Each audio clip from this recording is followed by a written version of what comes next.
ஏ guys, நான் உங்க ஐடியாக்கா நம்ம சேனல்ல 18th வீடியோ தோ உங்களுக்காக.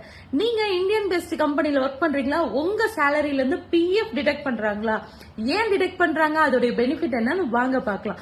பிஎஃப் பொறுத்த வரைக்கும் இபிஎஃப் ஆக்ட் படி, அதாவது ரிட்டையர்மெண்ட் சேவிங் ஸ்கீம்னுடைய அண்டர்ல ஒருத்தரோட எம்ப்ளாய் கிட்ட இருந்து 12% அவங்க சேலரியில மந்த்லி டிடெக்ட் பண்ணுவாங்க.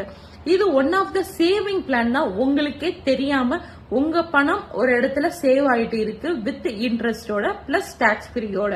சோ இது வாங்க நம்ம பார்க்கலாம்.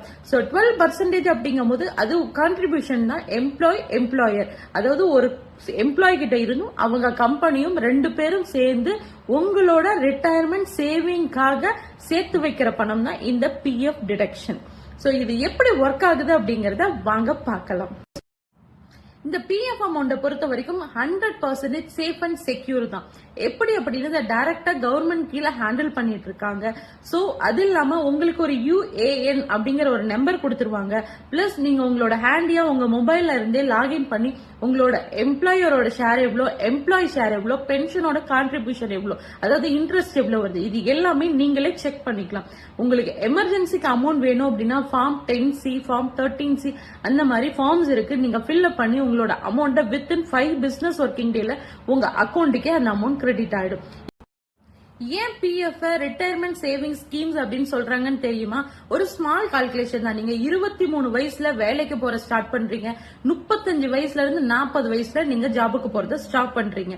அடுத்த ஒரு 10ல இருந்து ஒரு 15 வருஷம் அந்த பணத்தை எதையுமே டச் பண்ணாதீங்க, அப்படியே விட்டுருங்க. ஒரு எக்ஸாம்பிளுக்கு நீங்க 25,000 ரூபாய் பேசிக் சேலரி வாங்குறீங்க, ஒரு 40 வயசுல கிட்டத்தட்ட ஒரு 40ல இருந்து 50,000 ரூபாய் பேசிக் சேலரி வாங்குறீங்க. ஒரு ஸ்மால் கால்குலேஷன் போட்டுக்கலாம். வருஷத்துக்கு 8ல இருந்து 8.5% கவர்மெண்ட் சைட்ல இருந்து இன்ட்ரெஸ்ட் வரும். நீங்க ஜாபை விட்டு நின்னதுக்கு அப்புறமும் சேம் இன்ட்ரெஸ்டா தான் உங்களுக்கு வந்துட்டு இருக்கும். அப்படி பாத்தீங்க அப்படின்னா ஒரு 15ல இருந்து 25 வருஷம் உங்களுடைய employee share, employer share, pension இது எல்லாமே சேர்த்தி ஒரு 15 to 20 லட்சம் ரூபாய் உங்க அக்கௌண்ட்ல இருக்குதுன்னு வச்சுக்கலாம். 58 வயசுக்கு அப்புறம் ரிட்டையர்மெண்ட் அமௌண்ட் ஆல்மோஸ்ட் ஒரு 50 to 60 lakhs உங்க அக்கௌண்ட்ல. சோ இந்த 50 lakhs அமௌண்ட்டை நீங்க வேணும் அப்படின்னா ஃபுல்லா எடுத்துக்கலாம். இல்ல நான் ஒரு 50% அமௌண்ட்டை ஒரு 55 வயசுல எடுத்துக்கிறீங்க, அதுக்கப்புறம் ஒரு 58 வயசுல இருந்து மாசம் உங்களுக்கு ஒரு பென்ஷன் அமௌண்ட் மாதிரி, ஃபார் எக்ஸாம்பிள் ஒரு 20,000 30,000 மாசம் பென்ஷனா வேணும் அப்படின்னா அந்த ஆப்ஷனும் இருக்கு. 58 வயசுல இருந்து அந்த ஆப்ஷனை நீங்க யூஸ் பண்ணிக்கலாம்.